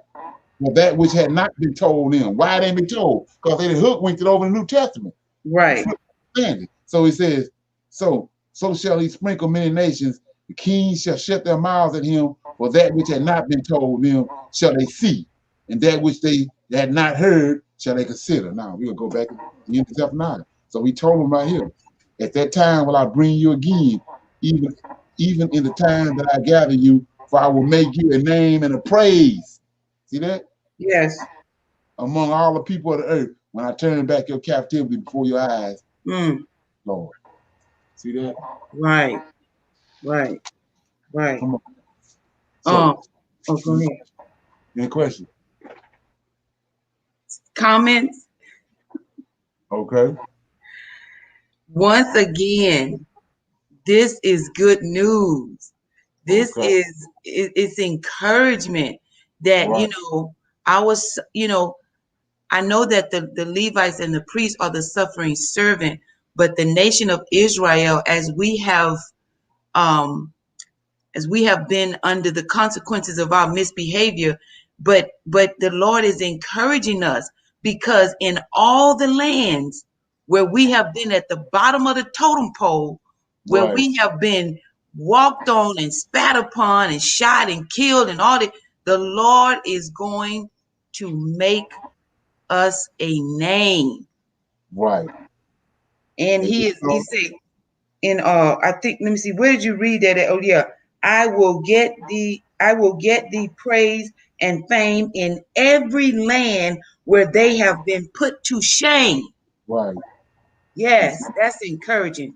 You know how we sometimes it seems like wicked people are prospering and but we're not supposed to worry about that. And this is another confirmation and just another encouragement. Right. That the Lord is going to get full vindication for us. Right. Exactly. So yeah. So go ahead. The other thing that I'm noticing as you read through these different prophets, meekness and righteousness, like humble humility. It seems like the Lord hates pride. You know what I'm saying? Right. That's what Satan had. Yeah. Right. So I keep on hearing the word humbleness, meekness, and righteousness is how the Lord wants us to be. Right. That's yeah. Right. Yeah. You're right. So I see a brother on here saying that Jeremiah is a suffering servant. So what I'm gonna do with that is I'm gonna invite you on Sunday at 6 o'clock Central Time. We got a open discussion on the, Yahweh's order, so we can address that then, and you can tell me what you think about that, and then I can break it down for you. We do it like that. Okay. So anybody else got anything they want to comment about or they want to add? Len, I wanted to ask you something about what the gentleman said earlier on the video. I wanted to ask you what were your thoughts on the prophets of God rising again? And does that, you know how in Malachi, the book was closed and the nation was not hearing from God? Right. So your thoughts on the prophets of God, or well, I guess when I think about you, that answers the question. Okay. So I just wanted to know your thoughts on what he said about the prophets of God. I think he said the prophets of God will rise again or are rising again. What are your thoughts? Well, we're all incorporated in Isaiah 44, 1-5. It says in the latter days, all Israel failed. That's what I was showing you about. If you go to Lamentations, and what I was just breaking down to you is more than one day of the Lord. They want you to think that the day of the Lord is at the end, but it's more than one day. Every time Israel went into captivity was the day of the Lord. So so it's the same thing with this. What was that question again? What are your thoughts on, are the prophets of God Right. So I'm in Lamentations. So in Lamentations, they lamented when, like the brother said, Jeremiah, during the time of Jeremiah, he sent Jeremiah to prophesy to them that the people from the north was coming. That was Nebuchadnezzar. And Nebuchadnezzar came, and after they had destroyed the place, they lamented over Israel because they never thought the temple was going to get destroyed, right? Well, the temple got destroyed by Antioch Epiphanes. They lamented over that. So we're gonna rightly divide that. So I'm over here, and this lamentation they got right here is behind. They say this lamentation is for Jeremiah after what happened in Babylon. Right. So I'm in Lamentation chapter 2. I'm gonna start at verse 8. Okay. So the Lord hath proposed to destroy the walls of the daughter of Zion, right? Yeah. So they saying this lamentation here is for what happened with Nebuchadnezzar. The Lord hath proposed to destroy the walls of the daughter of Zion. He hath stretched out a line. He hath not withdrawn his hand from destroying. Therefore he made a rampart, and the walls to lament. They languish together, right? Now watch this. 9. Her gates are sunk into the ground. That was true when Nebuchadnezzar came. He have destroyed and broken her bars. Her king and her princes are among the Gentiles. Is the Chaldeans Gentiles? Mm-hmm. Is the Chaldeans Gentiles? The Greeks Chaldeans? The Greeks is Gentiles. The Greeks is Gentiles. Yeah. The third and fourth beast is Gentiles. Chaldeans ain't no Gentiles. So you say, well, what are you talking about? It says, let me read it again. Her gates are sunk into the ground. He have destroyed and broken her bars. The kings and her princes are among the Gentiles. Now watch this. The law is no more. Now watch this. Right. Her prophets also find no visions from the Lord, right? Mm-hmm. Wasn't Daniel in Babylon after that? After Nebuchadnezzar came, he took Daniel to Babylon. That's right. What Daniel had in Babylon? He got visions all over the place. Right. So that's not true. Ezekiel got Babylon. Ezekiel got visions. Ezekiel, let's go to Ezekiel right quick. Yeah, Ezekiel had visions too. This is what these people have done to us. So I'm in Ezekiel right quick. Then we're gonna, yeah. So I'm in Ezekiel. So what you just read, the prophets are still getting visions, right? Right. So this right here. Ain't no prophets getting visions right here, but Daniel and Ezekiel and all them having visions. So I'm in chapter 1 of Ezekiel. Okay. You there? Yes. Now it came to pass in the 13th year, in the 4th month, in the 5th day of the month, as I was among the captives. That's in Babylon. Right. See that? As I was among the captives by the river Kabor, the river Kabor in Babylon. Kabor, that the heavens are open, and I saw a vision. There go a vision. Now I'm back over here in Lamentations, chapter 9, chapter 2, verse 9. Her gates are sunk into the ground. He have destroyed and broken her bars. Her king and her princes are among the Gentiles. The law is no more, and her prophets also find no vision. This is after and Epiphanies came. Right. But they didn't stuck it over there behind after Nebuchadnezzar came. Okay, so Lamentations is talking about Nebuchadnezzar. No, that's what they say it's talking about. But it's telling you in chapter 2, verse 9, that prophets ain't getting no vision. Daniel getting visions all over the place in Babylon. So this right here is when Antioch destroyed Israel as a nation for good. Okay, so when Antioch more than one when Antioch destroyed Israel, that's when they weren't getting visions. Right. Okay. They was through. He was through with them. He says, let me look at the prophecy. I'm in Daniel. You got let this firmate. So I'm in Daniel.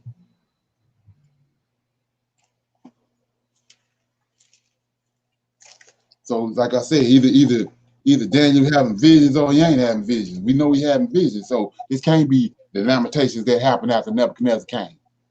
Because he said when Daniel, the vision Daniel had, Daniel says in chapter 8, verse 18, says, now as I was speaking with me, as he was speaking with me, I was on deep sleep on my face toward the end, but he touched me and set me upright, and he said, behold, I will make thee know what shall be in the last end of indignation, for the time appointed the end shall be. Yeah. This Lamentations, right? This was the Lamentations go behind after what happened right here. Gabriel explaining to him the Greeks coming. See that? So verse 19 says, uh 18, 20. I mean, the ram which thou sawest having 2 horns are the kings of the Medes and Persians, and the rough goat is king of Greece. There it is. And So the he great explaining the vision to him. right. So in Greece, and the great horn between his eyes is first king. Now that being broken, 4 stood up for it, for 4 kings shall stand up out of his nation, but not in his power. And in the latter times of their kingdom, the Greek kingdom, the Gentile, at the end of the Greek kingdom, king of fierce countenance, understand dark sense to stand up. His power shall be mighty, but not by his own power. He shall destroy wonderfully, shall prosper, practice, and he shall destroy the mighty and the holy people. Who the holy people? Yes, that's the nation of Israel. Right. Now you take that lamentations over there and put it behind that. Okay, they lamenting after they've been destroyed. They have no more vision. They have no more vision. Okay. So Solomon temple got destroyed. They lamented.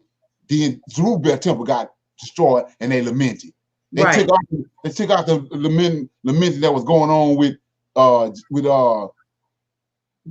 with Daniel and stuck it. What happened over here with Epiphanes and put it over there.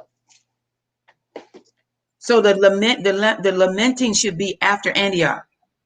Right. Okay. And so now, Leonard, back to the question. So, are the heavens open now? They're being open. He didn't return to us. We already. I was showing you how that Isaiah 44. Go to Isaiah 44. These prophecies, like I said, that people don't seem to understand what's going on with them. It's Isaiah 44 says, "Yet hear, O Jacob," it's a promise from the Lord, a prophecy. "Yet hear, O Jacob, my servant, and Israel, whom I have chosen. Thus says the Lord, that made thee and formed thee from the womb, which will help thee.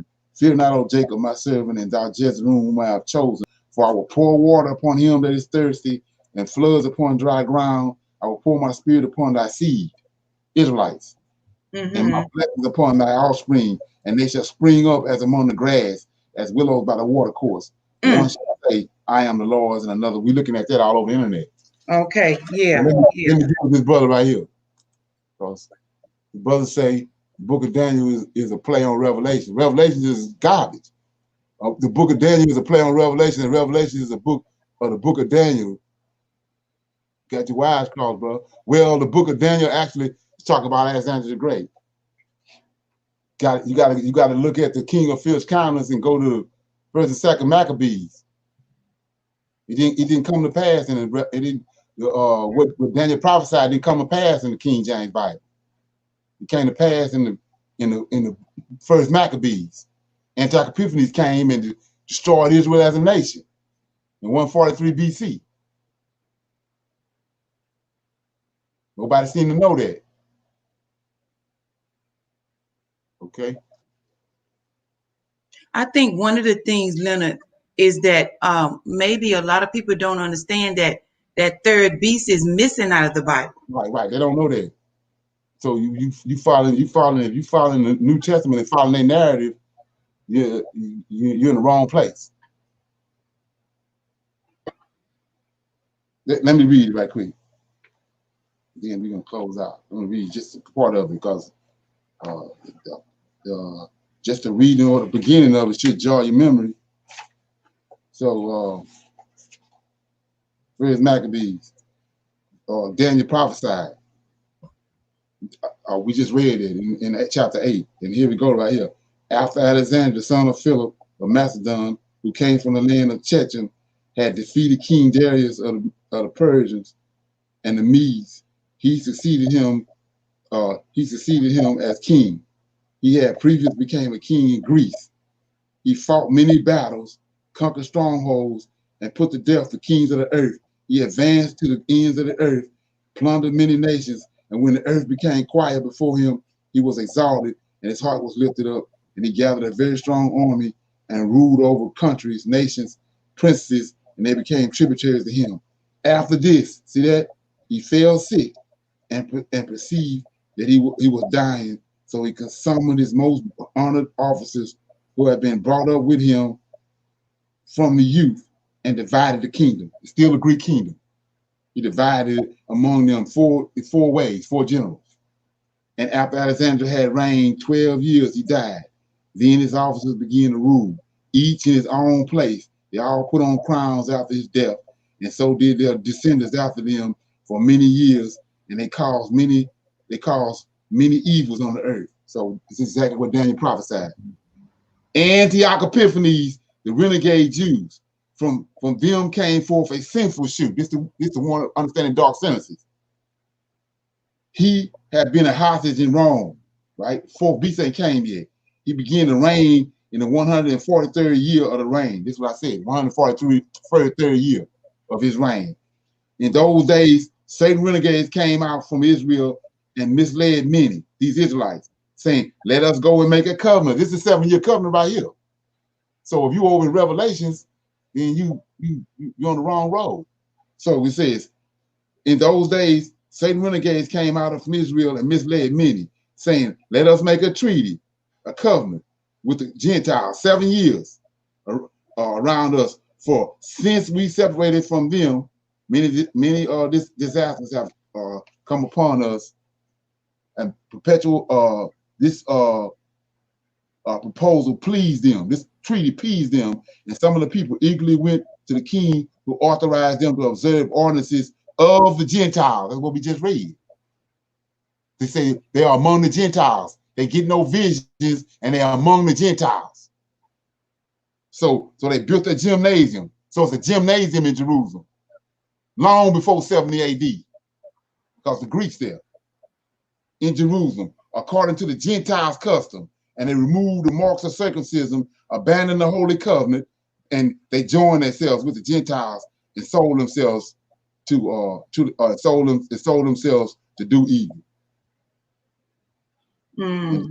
Antioch Epiphanes ran them out. If you keep on reading it, you'll find out Antioch Epiphanes ran them out. Well, I'm gonna read it right here. It says, so say on every side of the sanctuary they shed innocent blood. They even defiled the sanctuary, just like Daniel 9, 26 and 27 says, because of them, the residents of Jerusalem fled. She became a dwelling place of strangers. She became strange to her own offspring. Her children forsook her. The sanctuary became desolate. See that? The sanctuary became desolate like a desert. But let's look at that right quick. I'm gonna close. I'm in Daniel. You can't go from Daniel to Revelations. You go from Daniel to Antioch to First Maccabees. So I'm in Daniel right here.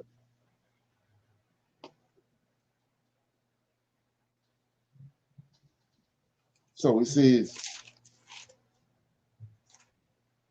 Daniel 9, 26 says, after 62 weeks shall the Messiah be cut off, but not for himself. The people of the prince, this Antioch Epiphanes, shall come, shall destroy the city and the sanctuary. I just read that in First Maccabees, not in Revelations. And the end thereof shall be with a flood, and unto the end wars and desolations are determined. And he shall confirm a covenant. I just read the covenant with them for 1 week. See that? And in the midst of the week, 3.5 years, he shall cause the sacrifice and the oblation to cease. For the overspreading of the abomination, he shall make it desolate. I just read that. And in Revelations.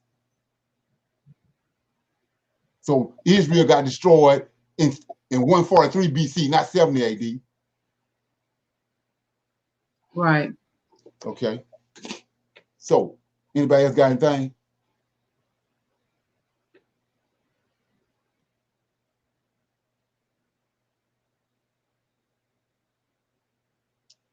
Anybody got anything? So like I said, we got an open conference. I mean, open class on Sunday at 6 o'clock. Okay. Yeah. So we're gonna. It's open for any conversation you want to have. Okay. Okay. So let me get out of this and go. I think Miss Zaire got something. Yeah, right quick. Okay, I don't know if you know it or not, but you heard about the Amazon want to do the headquarters over there in South Africa, Cape Town. Yeah. Right. Yeah, I watched that video. Yeah, and they're supposed to be doing it on some sacred lands. some sacred land they trying to build that on. And I guess there's a little bit of uproar going on where the people don't want them building a freaking Amazon headquarters on the ancestors' burial grounds or whatever. I'm not sure. Right. Because they want them to move the graves. That's what it is. Right. Wow. Yeah. Okay. So I think that's very disrespectful and low down. I mean, who the heck is he, and who sold him that land anyway? Mm-hmm. You know, it's like we don't matter even in our own land. What matter of beast is this? Right. That thinks, somebody gave him the authority to just bulldoze, you know, the the bodies of Africans, Shemites, whoever. Mm-hmm. I, I, that's I think that's disrespectful. He probably wouldn't like it. Then again, maybe he wouldn't like it. He would like it, but if that was done to their people, but you know what? They always can do that, just like in the United States when they did that, building different buildings and that on the ancestors of the Native Americans. It's so disrespectful, Right. you know. So, but anyway, I was just curious as to whether or not you all had heard about that one. Right. And also to piggyback on what Ms. Zaire is saying, they did the same thing here in Virginia. They always trying to build something on top of our people's burial grounds. And we actually had to protest and march, to prevent that. Right. Yeah, and then when stuff started happening in people's houses where Right. they living in them, and they be, hey, what was here? Something Right. happened. Something really Right. strange going on. What I wonder what was here. And Exactly. then they do their research and found there was bodies built. Bodies were buried there. Right. Oh, I tell you, Right. Oh no. busy. Right. Okay. Mm, Yeah. So, anybody else got anything? no, no, that's all. Um, Yeah. the, So, the class Sunday is 6 p.m. your time.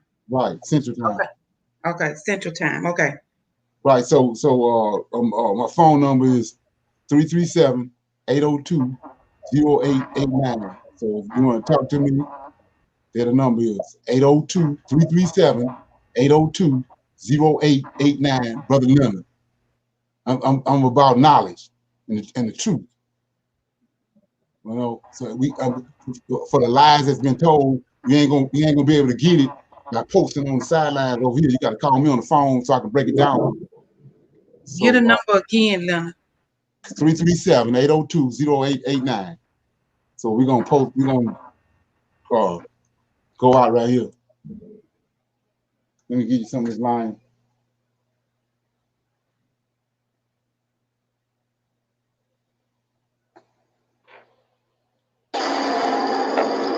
Okay, I'm gonna say shalom to everybody. Shalom, shalom, family. Shalom. Shalom. Shalom. All right.